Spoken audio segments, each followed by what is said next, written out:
एक बार फिर से आप सभी का स्वागत है। हम अध्ययन कर रहे हैं इब्रानियों के नाम पत्री का और अब समय है कि हम उसके 13वें अध्याय पहले वचन से आगे का अध्ययन करें। यहां 13वें वचन में लेखक ने मसीही जीवन को जीने के निर्देश दिए हैं। पहले और दूसरे वचन में लेखक लिखते हैं, भाईचारे की प्रीति बनी रहे, अतिथि सत्कार करना ना भूलना, क्योंकि इसके द्वारा कुछ लोगों ने अनजाने में स्वर्गदूतों का आदर सत्कार किया है। मेरे प्यारे भाई बहनों, मसीही विश्वासियों में आपस में भाईचारे की प्रीति या प्रेम बना रहे, क्योंकि हम सब मसीह की देह के अंग हैं, उस देह के जिसका सर प्रभु यीशु मसीह है, और हम सब अलग अलग तरीके से उस देह के लिए कार्य करते हैं। इसीलिए हमारे अंदर जो मसीही विश्वासी हैं, आपस में भाईचारे का प्रेम बना रहे। मेरे प्यारे भाई बहनों, प्रभु यीशु मसीह ने कहा है कि हमें सभी से प्रेम रखना है, चाहे वो मसीह विश्वासी हो, चाहे वो किसी और धर्म का हो, कोई भी हो। समस्त मानव जाति क्योंकि परमेश्वर के स्वरूप में बनाई गई है, हमें सभी से प्रेम रखना है, क्योंकि परमेश्वर भी सभी से एक समान प्रेम रखता है। लेकिन जो विश्वासी हैं वो आपस में भाईचारे की प्रीति बनाए रखें, एक दूसरे की सुधि लें, एक दूसरे को वचन में बढ़ाएं, एक दूसरे को ढांढस दें, एक दूसरे के दुख में सुख में हर एक रीति से कंधे से कंधा मिला करके खड़े रहें। आज जरूरत है मेरे प्यारे भाई बहनों कि मसीही विश्वासियों को इस तरीके से भाईचारे की प्रीति अपने जीवन में लानी है। हम सब अलग अलग तरीके से बंट चुके हैं, कोई किसी रीति से बटा हुआ है, कोई किसी रीति से बटा हुआ है, कोई उस डिनोमिनेशन में बटा है, कोई उस डिनोमिनेशन में बटा है। हमने पहला कुरिन्थियों में पढ़ा, पौलुस ने इसके विषय में बहुत ही कड़े शब्दों में इस बात की निंदा की है। जो लोग ये कहते हैं कि मैं अपोलोस का हूं, या कोई कहता है कि मैं कैफा का हूं, कि मैं पौलुस का हूं, पौलुस ने यह साफ तौर पे वहां कहा कि क्या पौलुस तुम्हारे लिए क्रूस पर चढ़ गया, क्या कैफा या पतरस तुम्हारे लिए क्रूस पर चढ़ गया, या अपोलोस तुम्हारे लिए क्रूस पर चढ़ गया? नहीं, हमारे लिए तो वो उत्तम महायाजक प्रभु यीशु मसीह है, जो उत्तम बलिदान बनके अपने उत्तम लहू को उस उत्तम वेदी पर चढ़ा के आया, जिससे हमें अनंत छुटकारा मिला है। तो जब हमारा छुटकारा प्रभु यीशु मसीह के द्वारा है, हमारा उद्धार प्रभु यीशु मसीह के द्वारा है, अनंत जीवन उस पर विश्वास करने के द्वारा है, तो फिर हमने अपने आप को इन डिविजन्स में क्यों बांट रखा है? क्या परमेश्वर हमें ऐसे संबोधित करेगा कि तुम उस कलीसिया के हो, तुम उस कलीसिया के हो, तुम उस कलीसिया के हो? पवित्र आत्मा जब उस कलीसिया को जो तैयार कर रहा है, अब जब मेमने के साथ उसका मिलन कराएगा, उसके विवाह के साथ उठा करके अपने साथ ले जाएगा, तो क्या वो ऐसे संबोधित करेगा, ये उस कलीसिया के लोग हैं, ये उस कलीसिया के लोग हैं? नहीं, वो सब एक ही मसीह की देह के अंग हैं। तो हमें भाईचारे की प्रीति बनाए रखना होगा, एक दूसरे के अंदर जो डिवीजन है उन्हें अलग करना होगा। वो बात अलग है, हो सकता है किसी की सोच अलग हो, किसी की सोच अलग हो, तो पौलुस कहते हैं कि एक दूसरे को विश्वास में प्रबल करने के लिए उसको अपनी संगति में ले लो, उससे अपनी संगति में ले लो, उसे समझाओ, और अगर वो समझता है तो बहुत ही अच्छी बात है, अगर नहीं समझता है तो परमेश्वर उनका न्याय करेगा। और यहां दूसरी बात लिखते हैं कि अतिथि सत्कार करना ना भूलो। मेरे प्यारे भाई बहनों, मसीही विश्वासियों का जो जीवन है, चाहे वो संसारिक जीवन हो, चाहे व्यवहारिक जीवन हो, वो सब उत्तम है। ऐसा नहीं है कि केवल हमें आत्मिक जीवन जीने के लिए ही यह कहा गया है कि तुम्हारा आत्मिक जीवन ही उत्तम हो।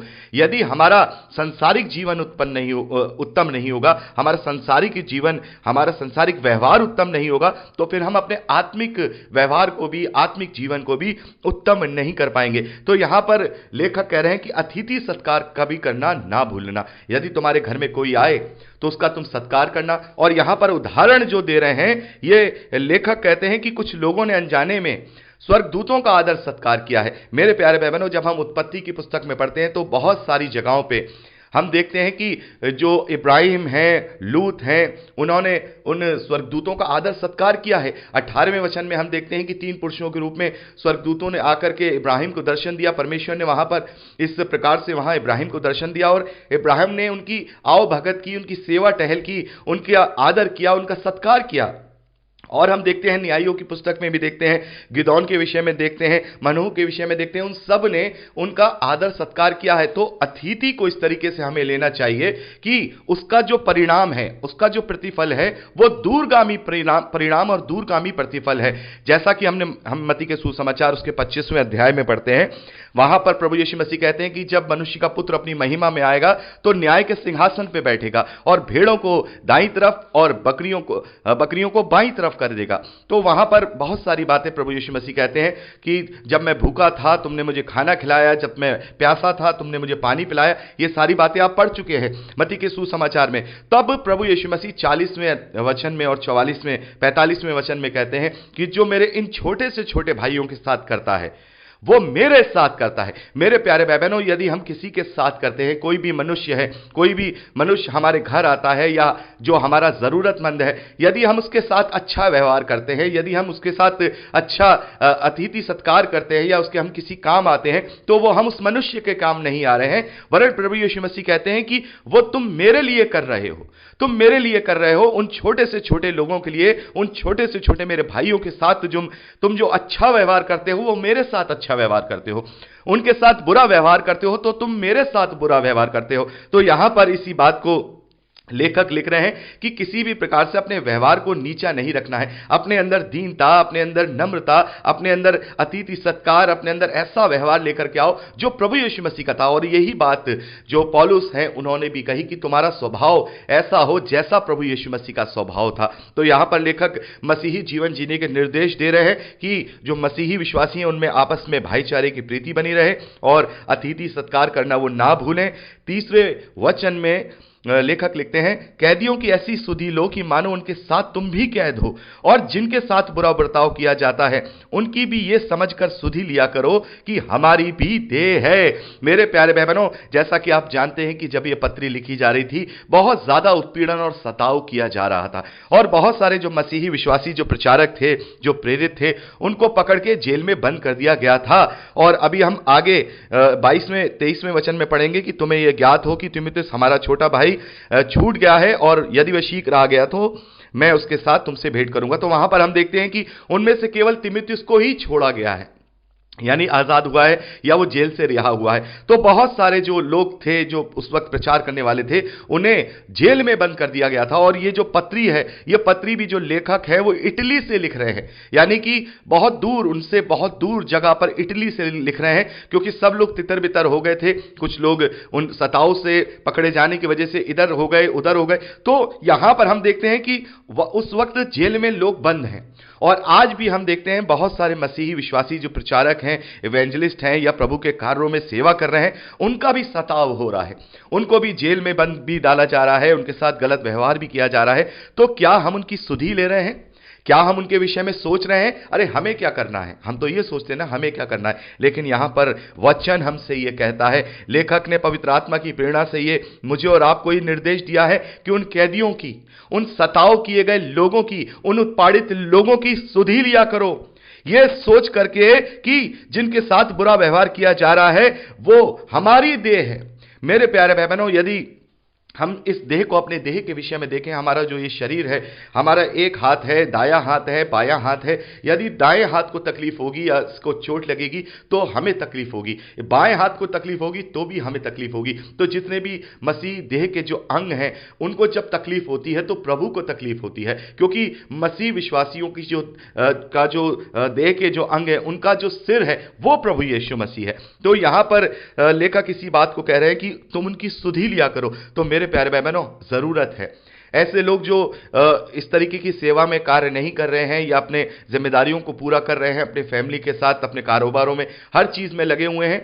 ऐसे लोगों को यह नहीं चाहिए कि केवल अपने ही जीवन के बारे में सोच रहे हैं कि हमारा जीवन अच्छा है या हम अपने जीवन के बारे में सोचें। नहीं मेरे प्यारे भाई बहनों, ऐसे लोगों की सुधि लेनी है, उनके लिए खड़ा होना है।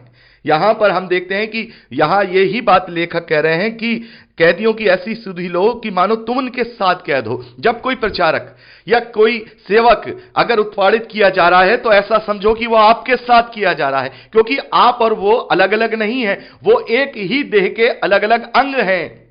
आपको अगर उनको तकलीफ होगी तो इसका मतलब आपको भी तकलीफ होनी चाहिए। क्या ये हमारे अंदर ऐसे भाईचारे की प्रीति है? क्या हम किसी उत्पीड़न हुए हुए व्यक्ति के लिए या सेवक के लिए इतने ज्यादा दुखी होते हैं, व्यथित होते हैं? हो सकता है हम में से बहुत सारे भाई बहन दुखी होते हैं, व्यथित भी होते हैं, लेकिन फिर भी वो कुछ नहीं करते हैं। तो हम प्रार्थना तो कर सकते हैं, प्रार्थना करें और साथ में खड़े होकर के एकजुट होकर के लिए उनकी स्तुति लेने की कोशिश करें, ताकि वो प्रभु के कार्यों को सुचारू रूप से कर पाएं और उस उत्पीड़न में भी वो आनंद को महसूस करने पाएं कि कोई बात नहीं, मेरे भाई बहन मेरे साथ हैं, सब मेरे साथ खड़े हुए हैं, ताकि उसे हियाब हो, उसे हिम्मत हो। तो यहां पर हमें जो है एक दूसरे की सुधि इसी प्रकार से लेनी है, क्योंकि उन्हें भी ये समझकर सुधि लिया करो कि हमारी भी देह है, ये समझ करके उनकी सुधि लिया करो कि हमारी भी देह है, हमारे साथ भी ऐसा होता तो क्या हमें कैसा लगता। और यही बात प्रभु यीशु मसीह कहते हैं कि ऐसा तुम व्यवहार किसी के साथ मत करो जो व्यवहार तुम्हें अपने लिए पसंद नहीं है या अपने लिए तुम्हें अच्छा नहीं लगता। चौथे वचन में बहुत ही महत्वपूर्ण बात यहां पर लेखक लिखते हैं, विवाह सब में आदर की बात समझी जाए और विवाह बिछौना निष्कलंक रहे, क्योंकि परमेश्वर व्यभिचारियों और पर स्त्रीगामियों का न्याय करेगा। मेरे प्यारे भाई बहनों, ये जो विवाह की आशीष है, यह विवाह की आशीष स्वयं परमेश्वर ने दी है। जब हम उत्पत्ति की पुस्तक पढ़ते हैं तो वहां पर परमेश्वर ने आदम और हव्वा को पति पत्नी करके आशीष दी। तो यह जो संबंध है, यह किसी मनुष्य के द्वारा नहीं बनाया गया है, यह किसी समाज के द्वारा नहीं बनाया गया है, बल्कि परमेश्वर के द्वारा आशीषित किया गया है। इसीलिए यहां पर लेखक कहते हैं कि विवाह सब में आदर की बात समझी जाए। मेरे प्यारे भाई बहनों, यहां पर आगे लेखक लिखते हैं कि तुम्हारा बिछौना, तुम्हारा विवाह का बिछौना निष्कलंक रहे। मेरे प्यारे भाई बहनों, जब हम पति पत्नी होकर के विवाह करते हैं तो हम जो संबंध रखते हैं वो संबंध पवित्र होता है, और यदि वही सेम संबंध यदि हम किसी और के साथ करते हैं वो व्यभिचार की श्रेणी में आ जाता है। यानी ये दोनों एक्ट एक जैसा ही हो रहा है। विवाह के उपरांत भी वो एक्ट एक ही हो रहा है, वो संबंध बना रहे हैं, और वैसा ही संबंध वो किसी दूसरे स्त्री के साथ या दूसरे पुरुष के साथ बना रहा है। सेम वही कार्य कर रहा है। अगर हम देखें तो प्राकृतिक रूप में वो सेम कार्य कर रहा है, लेकिन परमेश्वर की दृष्टि में वो कार्य घृणित है जो आप विवाह के अलग करते हो, और पत्नी के साथ या पति के साथ जब हम संबंध रखते हैं तो वो पवित्र हो जाता है। यानी कि एक ही एक्ट, एक ही कार्य जो है अलग अलग तरीके से किया जा रहा है तो वो पवित्र और घृणा हो जाता है या पाप हो जाता है। तो हमारा जो विवाह का बिछौना है मेरे प्यारे भाई बहनों, वो निष्कलंक होना चाहिए। जैसा कि हमने पहला कुरिन्थियों 7वें अध्याय में पढ़ा, पौलुस कहते हैं कि जो पत्नी की देह है उस पर उसके पति का अधिकार है, और जो पति की देह है उस पर उसकी पत्नी का अधिकार है। यानी कि जब हम पति पत्नी हो गए हैं, यदि कोई दो स्त्री और पुरुष वो पति पत्नी बन गए हैं, विवाह उन्होंने कर लिया है, तो अब उनकी देह पर उनका अधिकार नहीं रहा, अब वो उसके जीवन साथी का अधिकार हो गया है। तो यदि हम इस देह का गलत इस्तेमाल करेंगे, यदि हम इस देह के द्वारा व्यभिचार करेंगे, पर स्त्रीगामी बनेंगे या किसी और दूसरी स्त्री के साथ या किसी और दूसरे पुरुष के साथ अपने विवाह के बिछौने को निष्कलंक करेंगे, तो हम 3 तरीके से परमेश्वर का विरोध करेंगे। 3, इसे हम ट्रिपल पाप कहेंगे। पहला पाप हम परमेश्वर के विरोध में करेंगे, क्योंकि उसने जो विवाह है उसको आशीष दी, और यहां पर लेखक कह रहे हैं कि वो सब बातों में आदर की बात समझी जाए। तो इस वाली बात का हम विरोध करके परमेश्वर का विरोध करेंगे, पाप करेंगे। दूसरा, पौलुस कहते हैं कि हम पवित्र आत्मा का मंदिर हैं।